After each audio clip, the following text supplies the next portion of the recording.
Bien, buenas noches o buenas tardes todavía.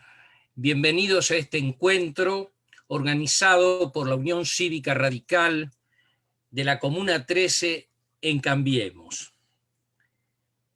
Si en 1983, en el tiempo de restauración del orden constitucional, de la vuelta a la vida democrática, alguien me hubiera dicho que el país 37 años después exhibiría este espectáculo, le hubiera dicho que estaba muy equivocado, es más, le hubiera dicho quizá que estaba loco,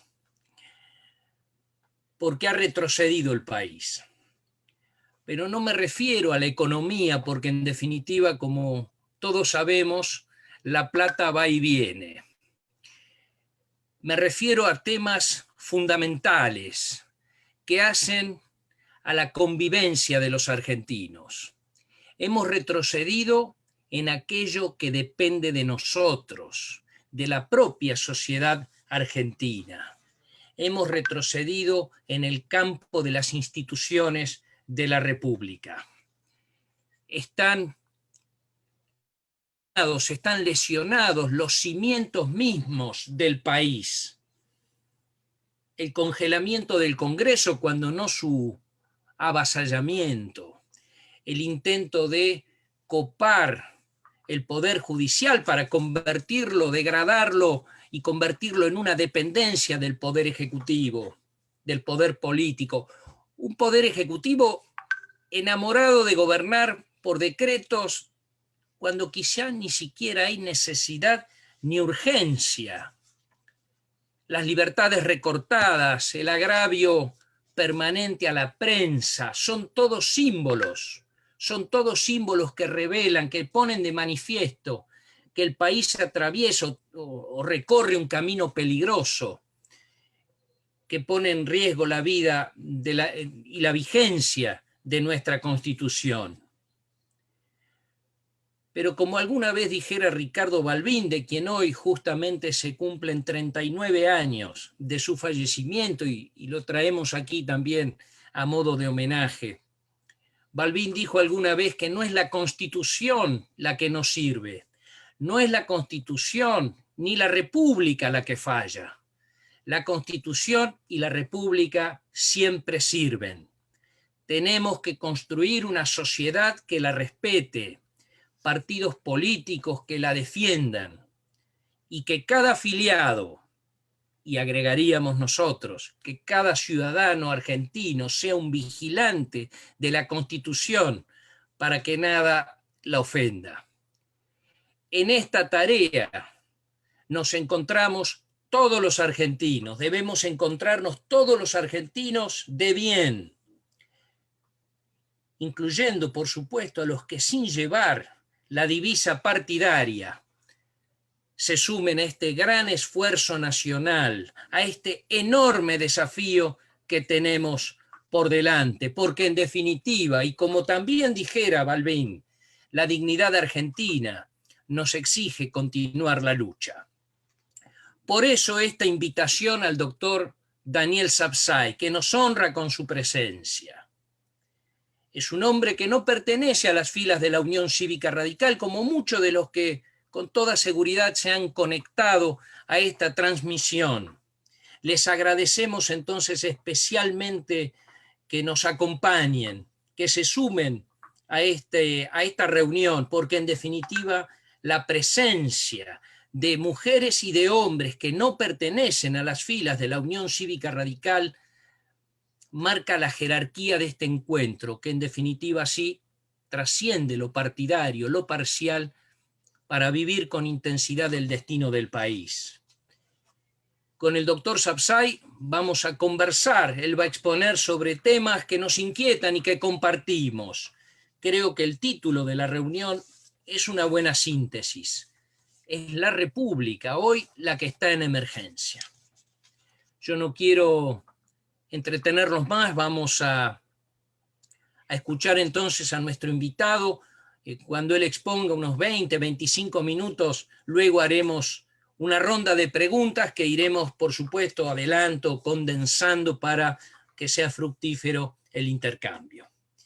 Nada más por mi parte, les agradecemos la presencia, los saludamos a todos. Doctor Sapsay, lo escuchamos con mucho interés. Gracias. Muchísimas gracias, Gustavo. Quiero destacar que ya hace muchos años tuve el placer de conocer a Horacio Vivo, al padre de Gustavo, de quien guardo el mejor de los recuerdos, un verdadero republicano, un hombre de lucha que honraba las filas de Unión Cívica Radical.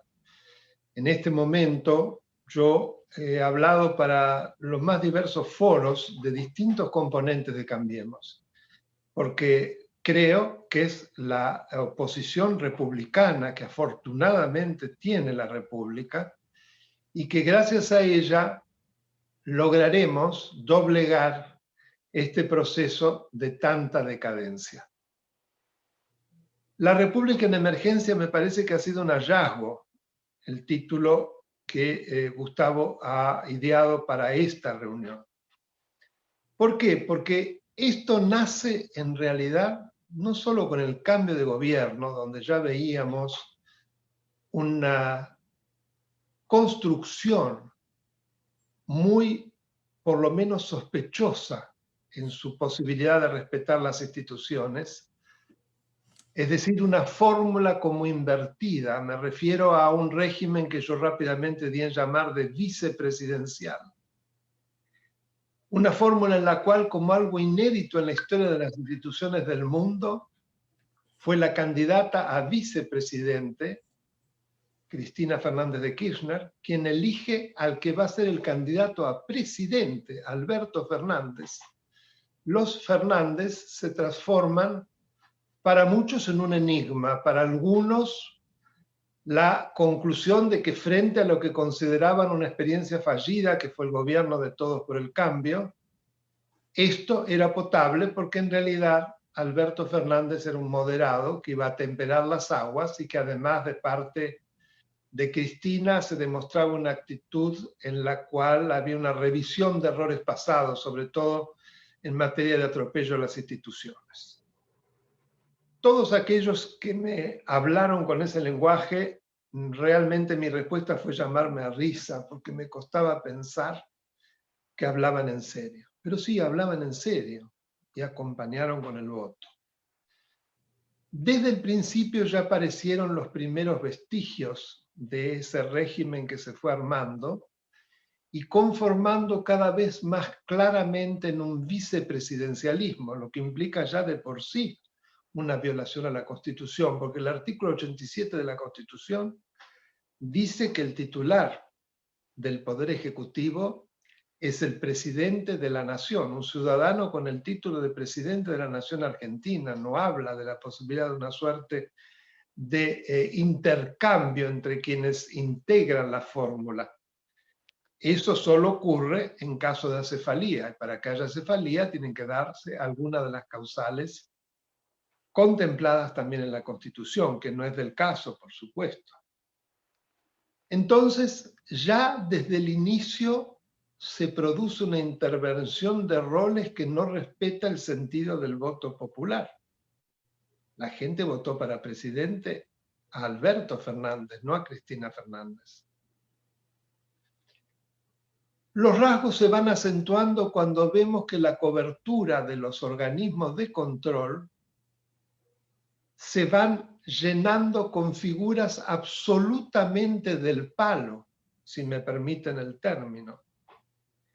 Empezando por el inefable Carlos Zanini, que fuera por entonces presidente del Tribunal Superior de Justicia de Santa Cruz y que nunca más se despegó de los cargos más clave en materia precisamente de instituciones que fueron ocupando en las distintas funciones el matrimonio más imperial de la historia argentina, los Kirchner. ¿Y dónde recala? Nada menos que en la Procuración del Tesoro, es decir, el organismo que encabeza el abogado de los abogados, uno de los organismos más antiguos de la historia institucional argentina, es decir, que no están en la Constitución, pero que tiene una vida de más de un siglo y que es el que dictamina obligatoriamente para asesorar al presidente y a las cabezas de los ministerios, organismos descentralizados, siempre que se trate de la necesidad de una orientación o de una estrategia en materia jurídico-institucional. Por ejemplo, los caminos a emprender para la protección del Estado en los distintos juicios que se pueden ventilar contra él. Y todo ello en aras de proteger el patrimonio del Estado. Por eso del tesoro, no es que protege el tesoro, sino que está vinculado a la protección del patrimonio del Estado. Ahora, fíjense qué curioso. Este señor asume ya procesado por varios juicios por presunta corrupción, por delitos de defraudación del Estado. Y ya se da esa doble figura que después vamos a ver que se repite en otro órgano que se crea. Es decir, alguien que está de los dos lados del mostrador. Por un lado, en esos juicios supuestamente va a protegernos a todos a través de la protección de la mejor estrategia para que no se dañe nuestro patrimonio, el patrimonio del Estado, pero por otro lado se va a querer proteger él. ¿Coincidirá una cosa con la otra? Lo dudo. Luego esto se repite en la Oficina Anticorrupción, se repite en la Unión de Información Financiera y podríamos seguir. Es una larga cadena que no tiene límite en cuanto a la verdadera provocación por los nombres que aparecen día a día y que parecen como la antítesis de lo que debería ser el perfil del órgano que se va a ocupar. Un poco más adelante, ya más cerca en el tiempo, me voy a dar cuenta de que en realidad la reforma de la justicia no se limita a una cantidad de proyectos escritos que los que hoy se discuten en el Congreso. No, es toda una estrategia encaminada al logro de la impunidad de la señora, de su familia y de sus principales colaboradores también involucrados en una cantidad vergonzosa de procesos de corrupción o de delitos contra la administración pública de una gravedad extrema. En esa estrategia hacia la impunidad, diría que en la primera escala es esta, el modo como se cubrieron los órganos de control de la actividad estatal, sobre todo en lo que refiere a la protección del patrimonio, a la lucha contra la corrupción, a la investigación del lavado de dinero, etcétera, etcétera. Luego, con la pandemia, por supuesto que esto se acentuó hasta el hartazgo. Es decir, marzo nos muestra un presidente que aparece a través de un decreto de necesidad de urgencia por el cual se declara la emergencia, que nos parece prima facie constitucional, uno de los pocos, porque efectivamente eran circunstancias excepcionales que impedían el tratamiento normal previsto en la Constitución para la formación y sanción de leyes, pero que sin embargo, a poco de leer el decreto, veíamos algo ya inconstitucional. ¿Por qué? Porque en la redacción aparece una extensión de la emergencia ya concedida por una ley de emergencia, que como siempre gobierna el peronismo, que había sido dictada en diciembre. Una ley de emergencia de todo, ¿no? Porque la emergencia sanitaria, emergencia agrícola, emergencia, es imposible memorizar todas las emergencias. Pero sin embargo, el presidente, con una técnica inconstitucional, porque ya en el fallo San Luis la Corte dijo claramente que un decreto de necesidad de urgencia no podía extender las facultades otorgadas a través de una delegación de facultades. Sin embargo, lo hace. Modifica esa ley tan extensiva al hacerla más extensiva y meter este otro ladrillito. Lo sanitario en el marco de la pandemia. Pues bien, a partir de allí, como nos decía Gustavo, hemos asistido a un gobierno por decreto que supera al de Menem. Nunca desde el 83, en tan corto plazo, se han dictado ya más de 70 decretos de necesidad y urgencia. Salvo el primero, creo que todos los demás son inconstitucionales y que irrumpen en las más variadas órbitas de la actividad estatal. Desde el presupuesto, porque no olvidemos que se modifica la Ley de Administración Financiera del Estado y se pone en manos del jefe de gabinete la facultad nada menos de modificar el 100% de las partidas presupuestarias de un presupuesto ya vencido. Algo absolutamente fenomenal, que ya se lo había criticado enormemente a Macri cuando lo que se modificó fue solo el 5%. Ahora, en cambio, parece que a los peronistas se les admite cualquier cosa.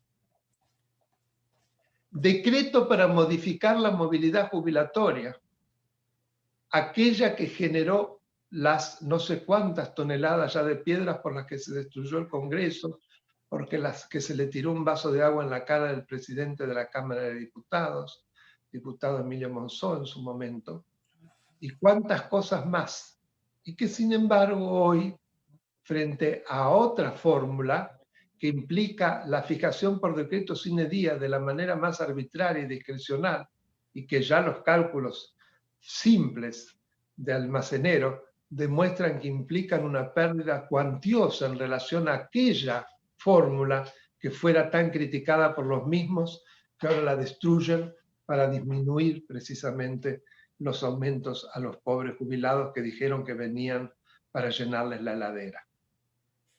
Decretos de necesidad de urgencia en materia de cualquiera de las cuestiones de derecho común, ya sea materia laboral, despido, ya sea locaciones, lo que ustedes quieran, son como góndolas en donde el presidente se mete sin que exista ninguna necesidad, ninguna urgencia, para modificar el derecho común. Impresionante, ¿no? A esto se agrega lo que yo he dado en llamar en una suerte de técnica conjunta, que aparece como la artillería tanto en el caso de Vicentín como en el caso de la presentación de la reforma de la justicia. ¿Por qué? Ustedes recordarán que en Vicentín el presidente arremete conjuntamente, por un lado, con un DNU que viola absolutamente el artículo 75, inciso tercero, tanto lo viola que al mismo tiempo el presidente apoya un proyecto de ley de expropiación de Vicentín. Entonces, él mismo con sus propios actos demuestra que el Congreso estaba en sesiones. Entonces, ¿cómo es esto? Pero a su vez, esa barrabasada que pocas veces un solo acto puede producir tanta destrucción institucional, violaba el artículo 109, es decir, la interferencia del presidente en cuestiones judiciales, que en ningún caso, dice la Constitución, el presidente puede intervenir. Y por si todo esto fuera poco, se metía en la justicia de una provincia, violaba el artículo 1 de la Constitución, la forma federal de Estado. Un verdadero exocet con una capacidad de carambola única que prácticamente no dejaba en forma ninguno de los puntales del Estado de Derecho argentino. Ahora, fíjense qué curioso, si bien eso fue un fracaso estrepitoso, como pocas veces hemos visto, porque fue la primera vez que poco después un presidente tiene que dejar sin efecto un DNU a través de otro DNU, en donde de todos modos vimos algo que queremos resaltar, un juez absolutamente heroico, un pequeño juez de campaña, como yo diría llamarlo, pero de ninguna manera para disminuirlo, para demostrar que fue un verdadero David y Goliat, que resistió, que defendió su jurisdicción, que rechazó la intervención y que degradó a la categoría de meros veedores a aquellos que el presidente había designado como interventores. Ello fue después confirmado. Todos los actos de este juez fueron confirmados por la alzada. Así que quiero destacar el conjunto de magistrados que se conformaron a derecho y demostraron que cuando el Poder Judicial está dispuesto a controlar, puede. Y entonces el presidente ahí dijo, por otro DNU, caso inédito, dejó sin efecto el primero y dijo que creyó que lo iban a aplaudir. O sea que si lo hubiesen aplaudido hubiera estado fantástico. El problema fue que se ve que tiene un mal encuestador o que le escribe un diario y le hace creer lo que él ve, y entonces se equivocó, no se dio cuenta cuál era el estado de la opinión. Ahora, fíjense que lo repite con la carambola, si me permiten el término, de la reforma de la justicia. Crea un consejo asesor a través de un DNU, para mí es un DNU, no un decreto autónomo, porque irrumpe absolutamente en cuestiones del poder legislativo, la reforma de la justicia, pero además la composición de ese consejo es tan abiertamente constitucional que demuestra hasta qué punto es un DNU, porque solamente a través de la legislatura, del poder legislativo, se podría designar un conjunto de funcionarios públicos como lo son, aunque estén ad honorem, con esas facultades y con el grado tan impresionante de inconstitucionalidad por su sola presencia. Y explico por qué. Lo que voy a decir comprende a 6 de los 11 miembros. Primero, a Beraldi y Arlanian, que son defensores de la expresidenta, de la familia de la expresidenta y de muchos de los otros funcionarios a los que ya aludí. Arlanian, a su vez, es el abogado estrella de Echegaray. Es muy curioso el derrotero de estas dos personas que hicieron un honorabilísimo papel como miembros del Poder Judicial y que fuera de él se dedican a la defensa de los peores corruptos a través de las estrategias más impresionantemente sin escrúpulos que un abogado puede llegar a hacer. Son derroteros extraños que la Argentina exhibe y que me llevan a recordar el tango de Dicepolín, ¿no? Cambalache. Pero yendo al caso, ¿por qué digo que acá hay una clara inconstitucionalidad? Porque estos dos funcionarios públicos están asesorando al Estado y al mismo tiempo tienen planteados más de 10 recursos extraordinarios ante la Corte Suprema, cuando al mismo tiempo van a asesorar sobre cómo tiene que ser la Corte Suprema. Hay conflicto de intereses, hay un involucramiento, o nuevamente parecido a Vicentín, violación del artículo 109, interferencia en causas judiciales, ¿y de qué manera?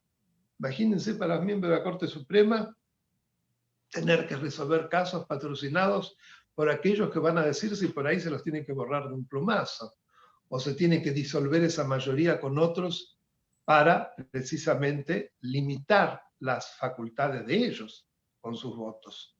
Porque en realidad lo que se les ha concedido es como un monitoreo de cómo funciona la Corte. Es algo que ya de por sí mismo implica una barbaridad. Yo escribí hace unas 3 semanas en La Nación un artículo en el que proponía qué pasaría si la Corte Suprema decidiera designar una comisión para ver cómo funciona el Poder Ejecutivo, sobre todo fundada en sus facultades de control y frente a un estado de cosas en donde la institucionalidad se desmorona. Con una diferencia importante, el Poder Judicial controla el Poder Ejecutivo, pero no ese es el rol del Poder Ejecutivo. Sin embargo, en nuestra lógica, pareciera que es bastante normal lo que hizo el Poder Ejecutivo, mientras que sería intolerable que la Corte Suprema hubiese hecho algo similar. Lo digo para entender un poco cómo actuamos. ¿Y cuáles son los otros 4? Y los 4 miembros de otros tribunales superiores, pero de provincia.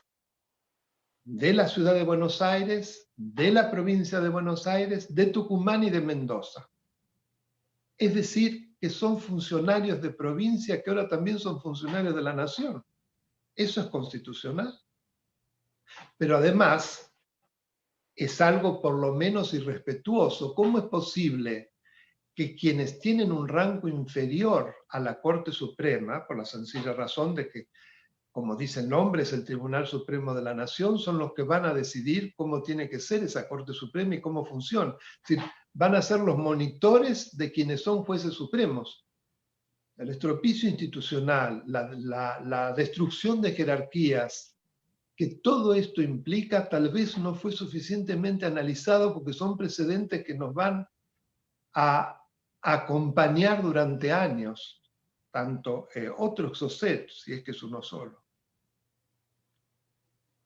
Así las cosas, nos encontramos lo que yo he llamado la estrategia del trabajo de Zappa. A el golpe del modo como se integraron los órganos de control, se agregó el casi diario trabajo de común juego de ajedrez, ir volteando a todo aquel juez que puede de algún modo impedir el camino hacia la impunidad. Ya sea cuestionando traslados, ya sea tratando de sacar a empellones al procurador general provisorio, ya sea modificando la conformación del jurado que debería juzgar a este procurador, ya sea inclusive cuestionando a defensores oficiales, como fue el caso del doctor Coleman, por haber sido el defensor oficial de, creo que fue el defensor oficial, si no me equivoco, de Marcelo D'Alessio. De Centeno. Fíjense ustedes qué despropósito rayano en la locura. ¿Cómo es posible que alguien que es directamente designado para ser defensor oficial y que se le asigna por sorteo la defensa de Centeno, sea luego amenazado y desplazado por haberlo defendido? Todas estas cosas pasaron casi desapercibidas. Es como si se lo hubiese estigmatizado a Tavares por haber defendido a Videla, o a la doctora Pamela Vicerier por haberla defendido a María Julia Alzogaray. ¿Ustedes se dan cuenta de lo que estamos viviendo?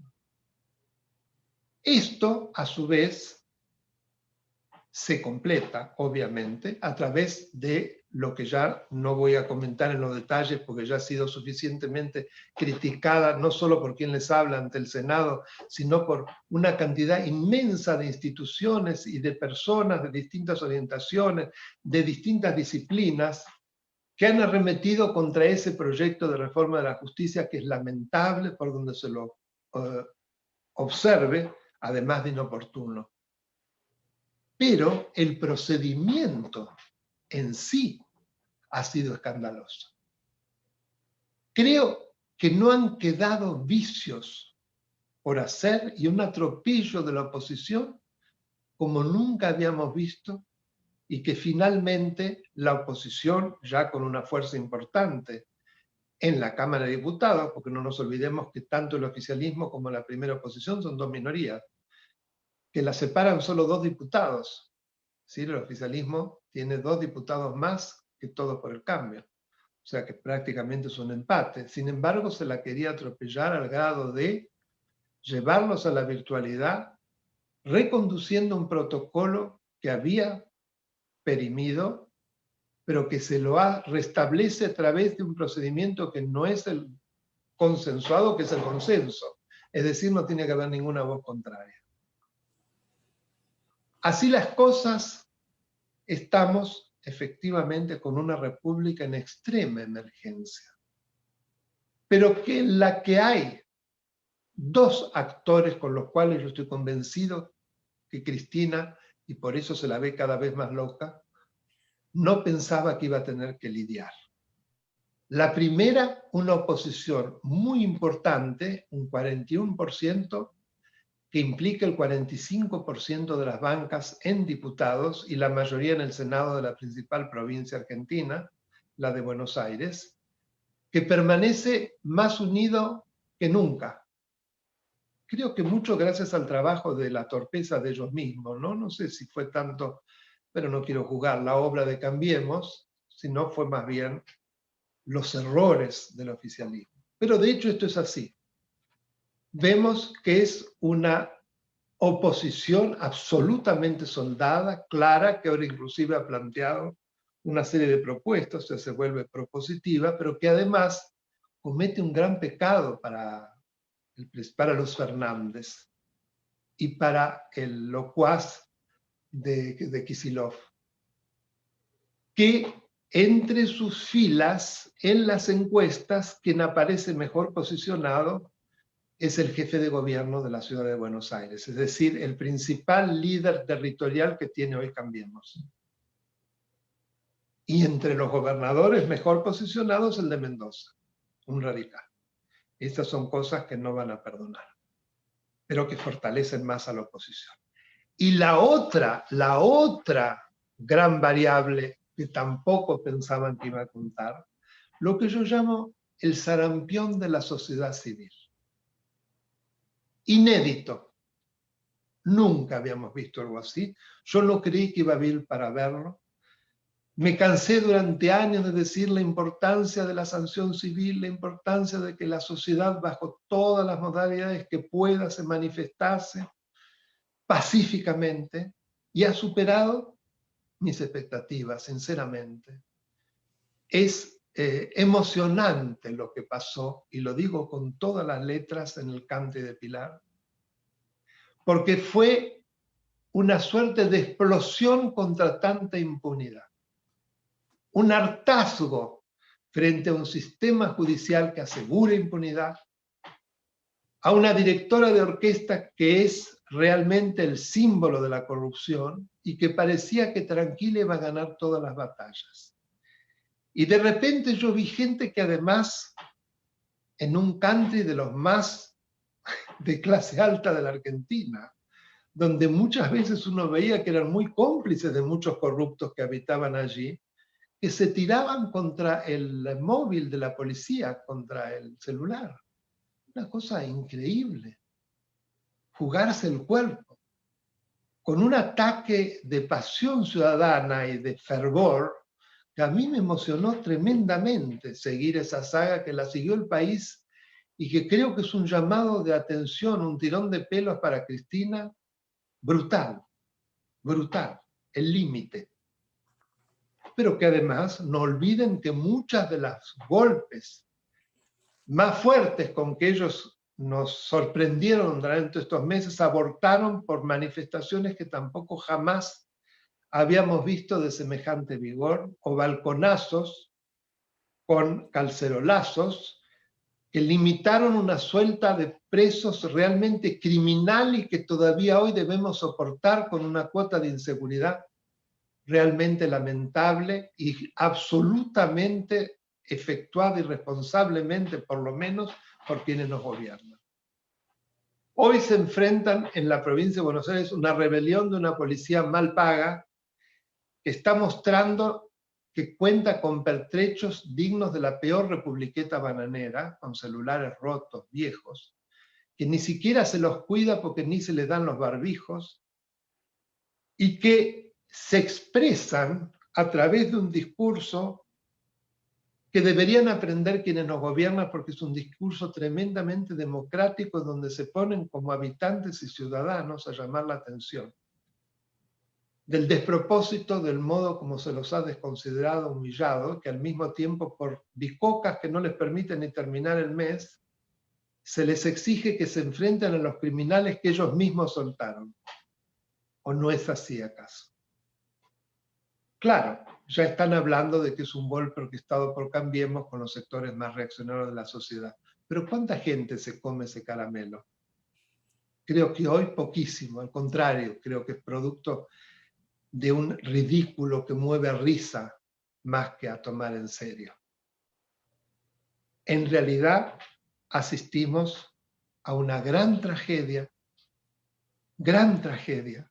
Estamos en manos de personas inescrupulosas, ineficientes, que solo buscan el provecho personal, el salvarse de tener que pagar por una saga de corrupción inédita en la Argentina y muchos dicen que en el mundo, pero que es resistida desde gran parte de nuestra sociedad. Yo creo que la mayoría, ya se habla mucho del 41 plus. Yo tengo muchas personas amigas que o bien votaron a Fernández o a Lavagna y que me llaman como para pedir perdón. Tenías razón. Y ustedes tendrán seguramente muchas situaciones similares. Entonces, mucha templanza, seguir en la lucha como los estamos haciendo los argentinos. Y yo le digo al presidente que todos los argentinos en principio son de bien. No hay de bien y de mal. Pero lo que no tengo duda es que aquellos que han respondido a tanto atropello y a tanta destrucción no solo son gente de bien, sino que son verdaderos patriotas que no van a renunciar hasta que se ponga en pie la república que quisieron los constituyentes de 1853. Muchas gracias.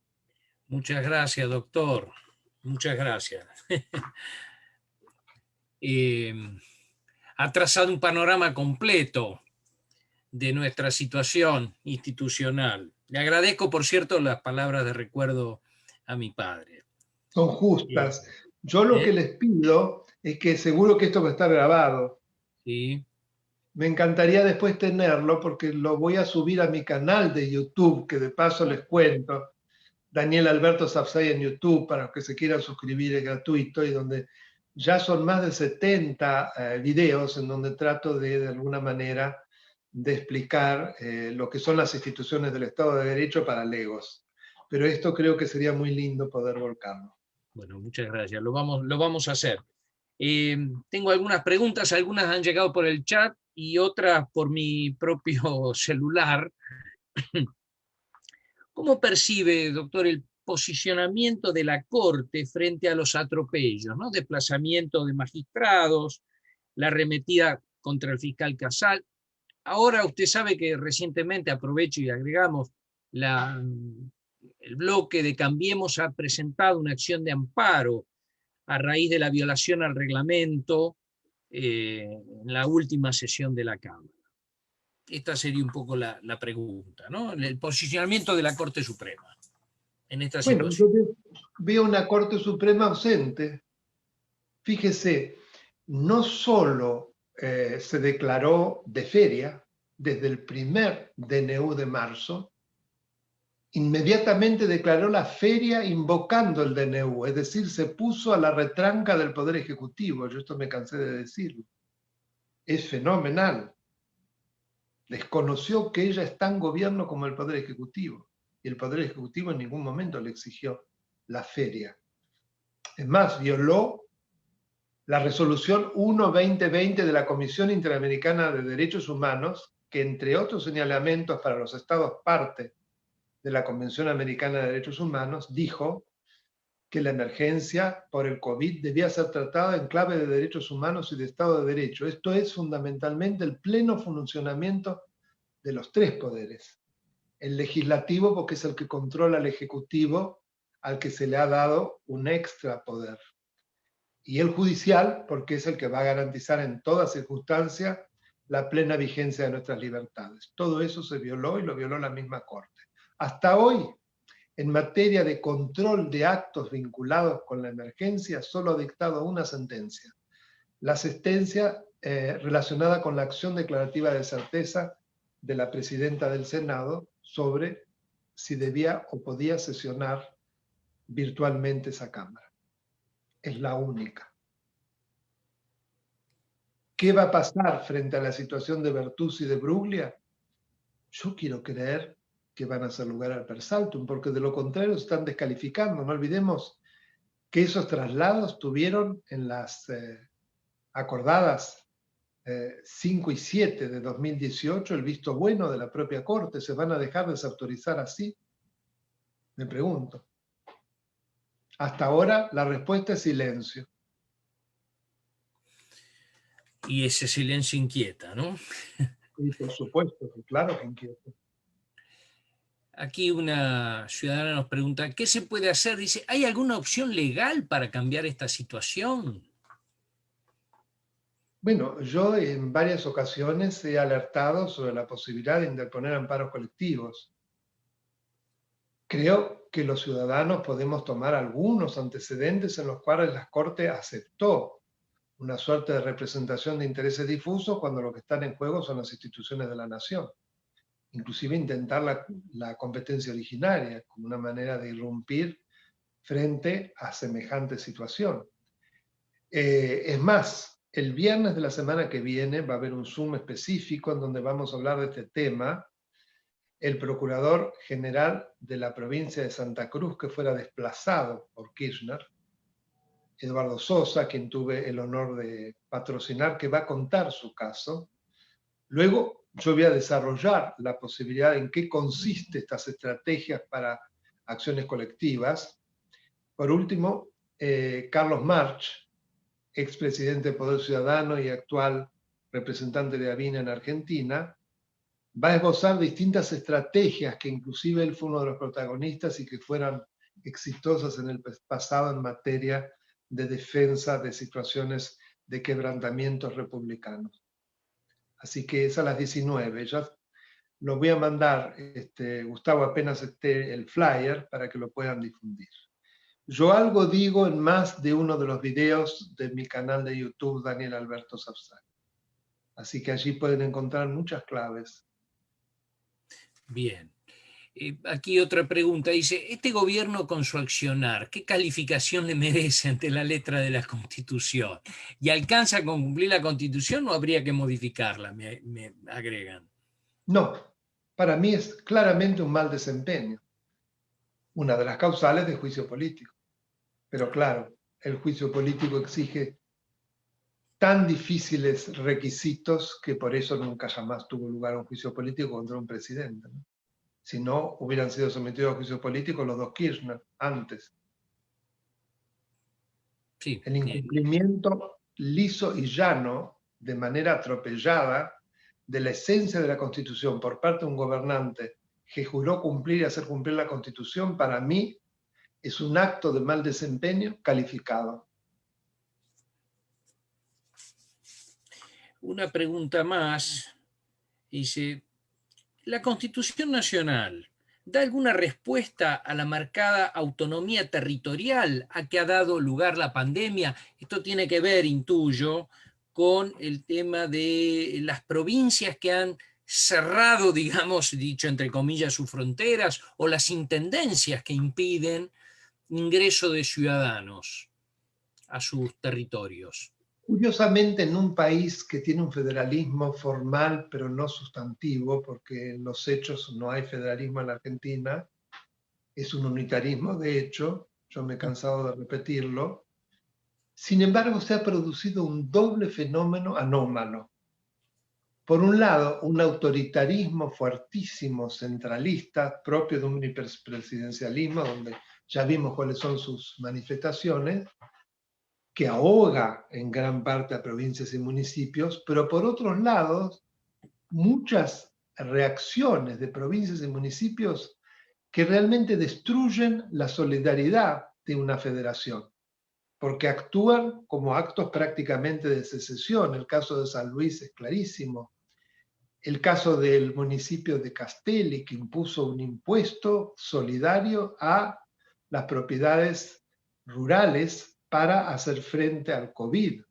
Es decir, una creación por vía de una ordenanza municipal de una facultad impositiva de la que carece.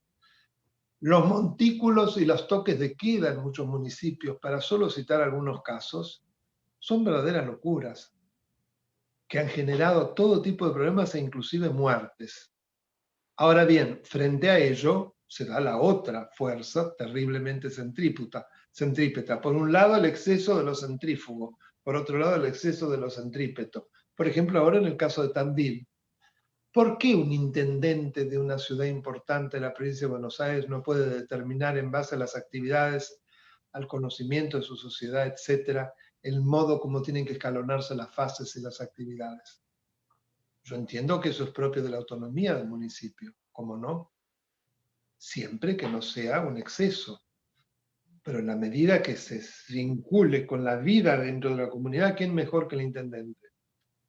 Sin embargo, él sí ha sido estigmatizado y mostrado como que realmente se trataba de alguien que quería destruir la unidad nacional. En cambio, cuando apareció otro personaje, Ishi, justificando la venta de Paco en ambulancia, salieron a defenderlo. Esa es una autonomía que estaría aceptada. El apañar a quienes venden Paco en ambulancias. Pequeñas manifestaciones extrañas a las que nos tiene sometido esta realidad. Doctor, otra pregunta. ¿Qué opina de los desacuerdos en política que se judicializan? Bueno, no hay duda que El peor de los mundos es cuando las fuerzas políticas no muestran la capacidad de llegar a acuerdos y a convenir al menos las reglas de juego para tomar decisiones, para tomar además acuerdos sobre grandes políticas, sobre todo en un momento tan horroroso como el que estamos viviendo, que es una verdadera tragedia a nivel económico, social. Pero claro, cuando eso no tiene salida, lamentablemente no queda otro recurso que apelar a la justicia.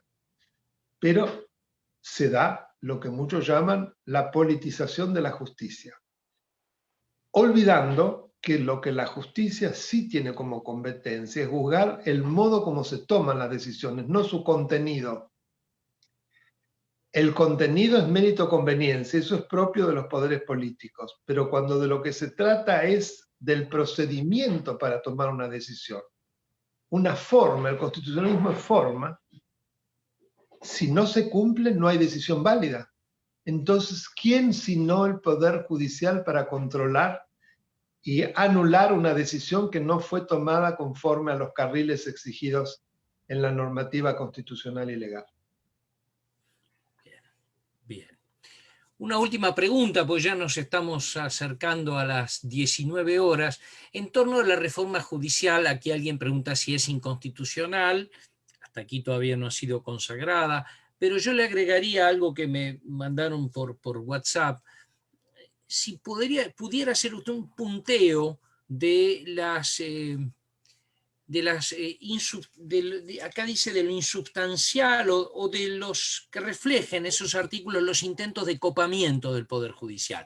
Dice, toda vez me agregan que no hay un artículo, lo cual sería muy burdo, que permita o quitarle las causas ya en trámite de un juez y pasárselas a otro. No, porque no hace falta hacerlo directamente por esa vía, porque lo están haciendo con el trabajo de Zapa. Lo que pasa es que esa reforma a futuro sí está brindando un procedimiento de impunidad para los futuros actos de corrupción.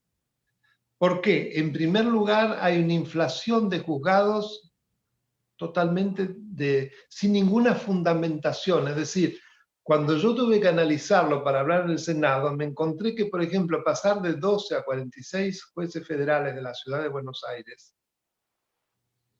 había sido el producto de un mapa judicial, de un trabajo de campo para analizar en función de casos, de causas, de fuero, la necesidad de semejante multiplicación. No.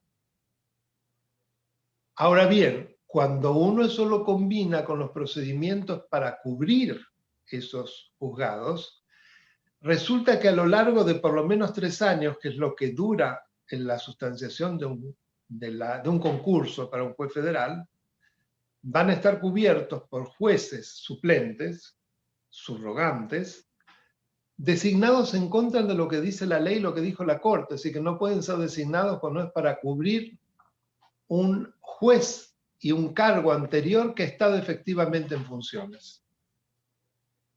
Lo cual es la consagración de lo que hicieron antes, porque recuerden que ellos no cubrían cargos, pero designaban subrogantes de la manera más floja de papeles. Ahora son los que juzgan como se hicieron durante la época de la Alianza, olvidan que eso fue aceptado por la Corte, que ellos lo hacían de cualquier manera.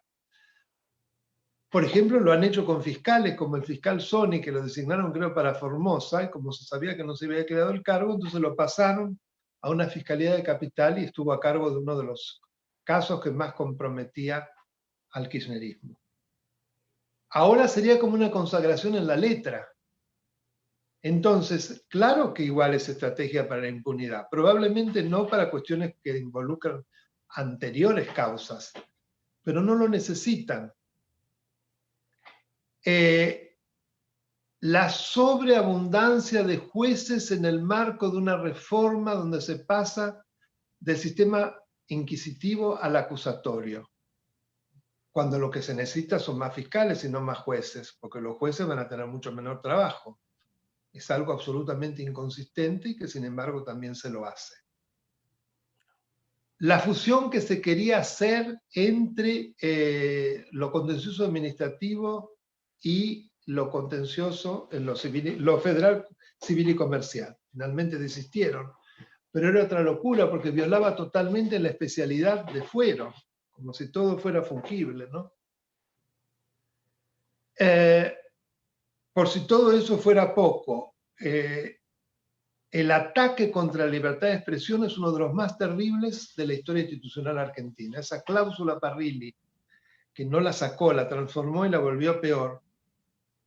Es decir, esa obligación que se les imprime a los jueces de denunciar las influencias, ya sea de sectores económicos, políticos, decía, o mediáticos. Se sacó mediático y se puso de todo otro grupo de presión, con lo cual está lo mediático también, obviamente, y que los obliga a denunciarlos bajo pena de mal desempeño ante el Consejo de la Magistratura, es una doble violación. ¿Por qué? Por un lado es una forma de censura indirecta, se está violando el Pacto de San José de Costa Rica. Artículo 13, inciso tercero, de párrafo tercero, yo escribí un artículo, el último artículo que escribí en La Nación, que tiene 10 días, fue sobre este tema. Está además, lo leo en un video y lo explico de mi canal de YouTube, así que no me quiero extender ahora. Pero es una violación absolutamente escandalosa de la Constitución. Y así podríamos seguir, donde uno toca, además, esta combinación entre jueces obligados a denunciar si no tienen mal desempeño, sospechados de responder, digamos, a poderes corporativos, es la materialización de lo que se dio en llamar el lawfare. ¿O no es eso? Ya ha hecho norma. O sea, eso es escandaloso lo que han hecho. Así que Doctor, ahora sí, una última pregunta, si me permite. Una reflexión sobre lo que, desde su punto de vista, implica, desde el punto de vista institucional, ¿no? La protesta policial en la provincia de Buenos Aires. Bueno, yo algo dije. Me parece que es un grito frente a una desconsideración y un destrato a un sector de la sociedad que desde el kirchnerismo y a través de un relato absolutamente perverso y además inconsistente y contradictorio con toda la trayectoria de los Kirchner. Demostrar de que todo lo que tiene uniforme es malo y debe ser perseguido y sospechado. Tiene que ver también con una cultura punitiva basada en el abolicionismo zafaroniano, en donde los victimarios se transforman en víctimas y toda la sociedad es una suerte de victimario por haber obligado prácticamente a que esos pobres angelitos delinquieran. Y luego es la misma policía la que tiene que salir a perseguir a esos delincuentes, que si llega a disparar, le pasa lo que le pasó a Chocobar. Ahora deben hacerlo respecto de los miles que soltaron, entre los cuales de los peores asesinos, secuestradores y violadores que andan dando vueltas por allí, que se lo hizo supuestamente para protegerlos, violando todo el marco jurídico en materia de liberación de presos. Y al mismo tiempo pone negro sobre blanco dos situaciones injustas. En primer lugar, una remuneración que los sume en la pobreza, una falta de medios que no hay más que ver, ahora se ven esos patrulleros destartalados, la falta inclusive de la provisión de barbijos, que se los tienen que comprar ellos, es una cosa realmente lamentable y que ahora queda claramente expuesto. Y yo creo que a través de varios discursos que escuché ahora, de los que hablan, les toman la palabra, me llamó la atención la madurez, ¿no? De decir que nosotros también somos ciudadanos y hablamos como ciudadanos y tenemos derechos y queremos tener un sindicato, porque además uno invocaba tratados internacionales en los cuales, claro que sí, ellos también tienen derecho a tener sindicatos. Los países más desarrollados del mundo tienen sindicatos y acá se les niega. Y además están sometidos ahora de manera grotesca a amenazas desde el poder.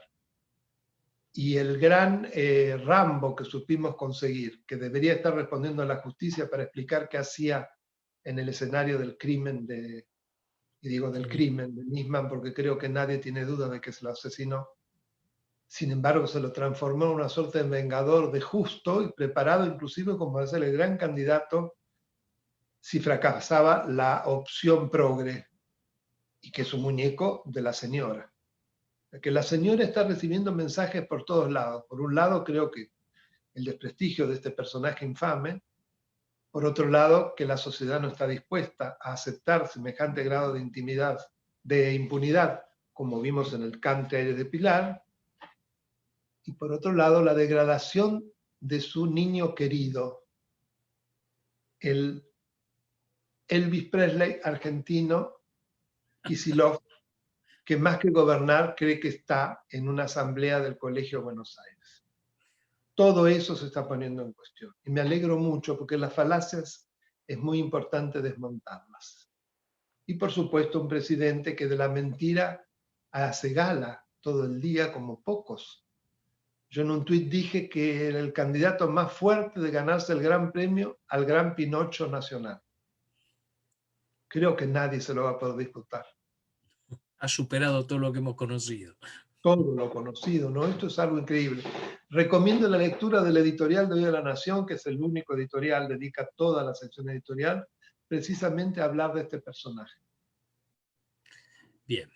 Doctor, le agradecemos especialmente entonces que nos haya acompañado, que haya aceptado nuestra invitación, porque en definitiva nos plantea los desafíos que tenemos por delante como sociedad, los radicales como partido político, y creo que, como decíamos al principio, tenemos que encontrarnos todos en el esfuerzo común de lograr restaurar al país en el camino de la institucionalidad que tanto nos costó conseguir hace 37 años y que hoy tenemos que, bueno, que volver al cauce de la vida plena del Estado de Derecho, de la Constitución y de las libertades. Mensajes como el suyo, que pueden parecer desalentadores, parten de plantearnos, poner blanco sobre negro esos desafíos. Y es a partir de ahí donde tenemos que construir. Doctor Sapsay, le agradecemos mucho nuevamente. Gracias a todos por acompañarnos y será hasta un próximo encuentro organizado por la Unión Cívica Radical de la Comuna 13 en Cambiemos. Muchísimas gracias y buenas noches. Yo soy el agradecido, Gustavo, hasta pronto, y quiero agradecer también al acompañamiento técnico de Oscar Elías, que realmente ha hecho un trabajo impecable. Quiero agregar también a su esposa, a la querida Silvana, que también como nada del hogar estuvo colaborando con tan buen desarrollo de esta jornada. Hoy hace 4 años que nos casamos. Lo sé, Gracias. pero en realidad la historia empezó mucho antes, si no me equivoco. Sí, bastante. Gracias, doctor. Nos estamos viendo. Si Dios quiere. Buenas noches. Gracias. Adiós.